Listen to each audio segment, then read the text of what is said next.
Okay, in this video, we're going to look at section 9.2, estimating a population mean. So luckily, after getting through all the work of 9.1, now we have some of the language. We know what a confidence interval is. We know what a point estimate is. So this is going to go a little bit more quickly. Now we're looking at the point estimate of the population mean. The population mean is mu. The point estimate of the population mean is the sample mean. And the sample mean, our symbol for that is X bar. Now remember, we worked a little bit with the sample mean in that one little section of chapter 8 that we did, 8.1. And so we had our adjusted z-score formula.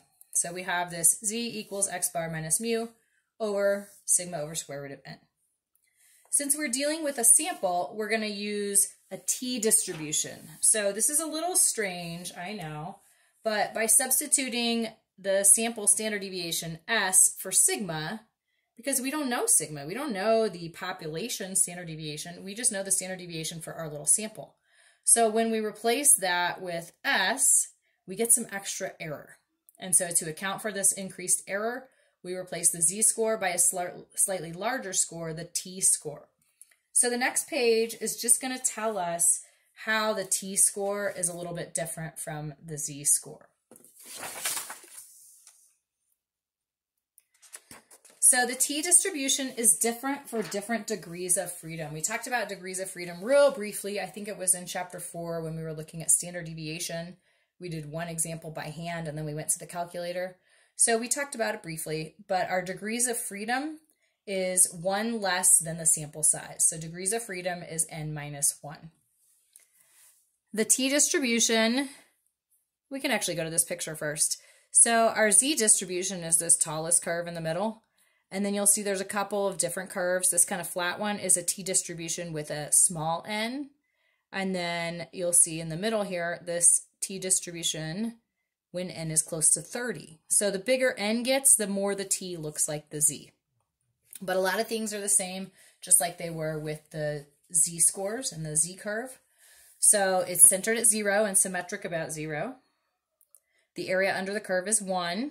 And it's symmetric, so there's half on the left and half on the right. And as t increases or decreases without bound, the graph approaches but never equals 0. So it's saying on the sides, those tails get closer and closer to 0, but never cross the axis. The area in the tails of the t-distribution is a little greater than the area in the tails of the standard normal distribution because we're using S as an estimate for sigma, and so we introduce further variability.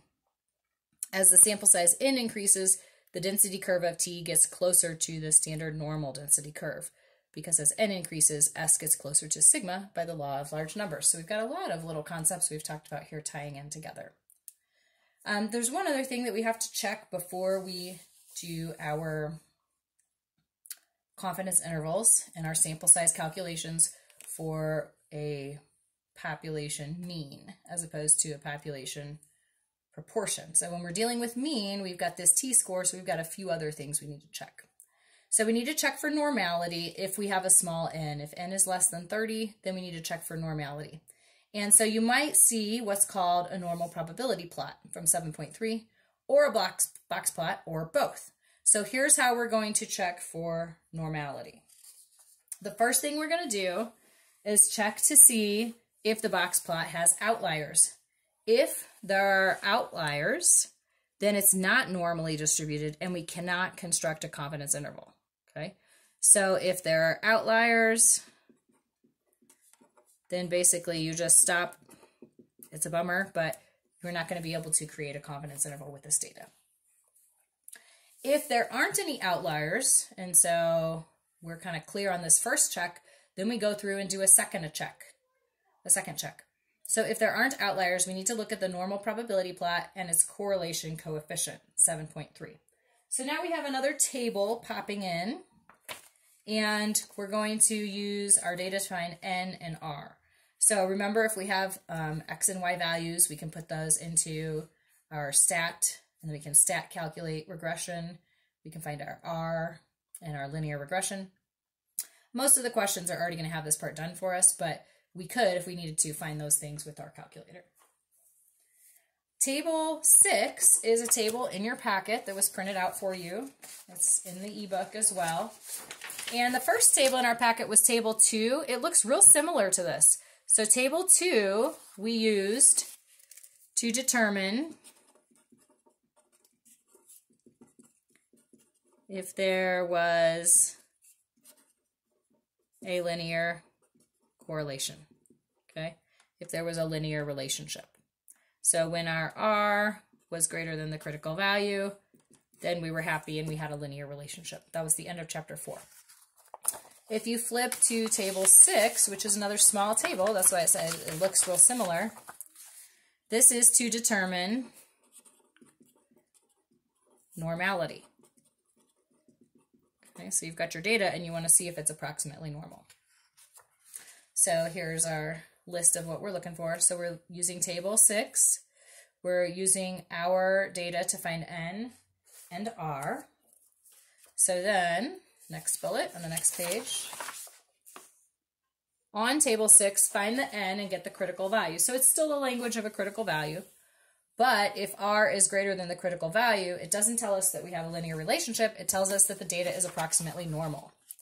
So you can even put on your table, if R is greater than, critical value, then the data is approximately normal, and we can go on with our process. Okay. So here's a couple examples just pulled from a book. Number 11. So we've got, this is our normal probability plot, and this is our box plot. Oh, look, we have an outlier. So since we have an outlier, we just stop, we can't do anything, okay? But here we have no outliers. So that's good. And so now we're gonna go over here and look at this normal probability plot. So it's been graphed for us, but we really just care about N and the R. So since N is 9, then what that tells me is I'm going to look up the critical value from the table. So if N is 9, the critical value is 0.912. Critical value is 0.912. Our R is 0.997, right? They said that's your correlation coefficient. So since 0.997 is greater than 0.912, we are happy and we can continue and do the work we need to do. Okay.